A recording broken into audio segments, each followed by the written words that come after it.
আরমানের সম্বল বলতে ছিল শুধু একজোড়া পুরনো কাঁচি আর বাবার শেখানো কিছু কাজ। মানুষ তাকে রাস্তার নাপিত বলে ডাকত। তার জীবন থেকে সম্মান শব্দটা তখন যেন মুছে গিয়েছিল। আরমান জানত কাজকে শিল্পে রূপান্তর করতে পারলে ভাগ্য বদলাবেই। সে শুধু চুল কাটত না, সে প্রতিটি মানুষের চেহারা বুঝে স্টাইল সাজাতো। ধীরে ধীরে তার হাতের কাজের জাদু চারদিকে ছড়িয়ে পড়ল।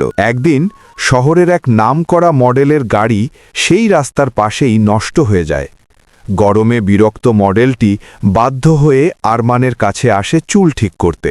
আরমান তার মেধা দিয়ে যোগ দিল, যা দেখে মডেলটিই অবাক হয়ে গেল। কয়েক বছর পর আরমান এখন আর সেই বটগাছের নিচে নেই। শহরের সবচেয়ে দামি শপিং মলে তার নিজস্ব লাক্সারি সেলুন চেন। সে এখন দামি স্যুট পরে বড় বড় মুভি স্টারের চুল কাটছে। তার পায়ের কাছে এখন দামি ব্র্যান্ডের গাড়ি। শুরুটা যেখানেই হোক না কেন, আপনার হাতের কাজ যদি নিখুঁত হয়, তবে পুরো বিশ্ব আপনার পায়ের নিচে আসবে।